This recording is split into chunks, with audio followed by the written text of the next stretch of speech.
Nei giorni scorsi abbiamo inviato a tutte le nostre aziende associate non solo una richiesta di disponibilità, la risposta è stata sicuramente positiva, siamo in attesa di capire i numeri.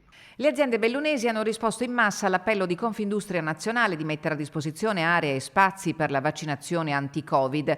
Lo hanno fatto le grandi realtà che si sono già distinte sin dall'inizio della pandemia per l'esecuzione dei tamponi e il contact tracing, ci dice Andrea Ferrazzi, direttore di Confindustria Belluno Dolomiti. A questo punto attendiamo le indicazioni che ci verranno da Confindustria Nazionale, che è in stretto contatto con il commissario designato dal Premier.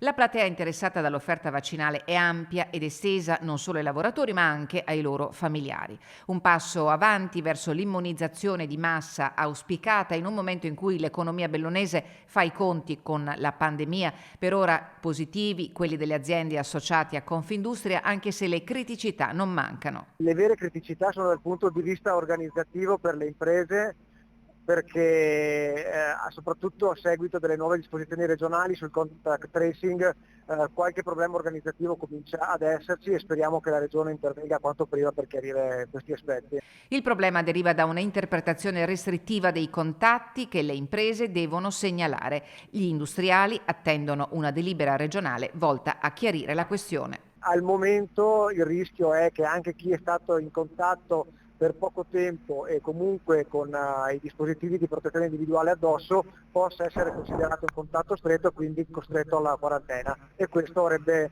un impatto molto duro sulle nostre imprese.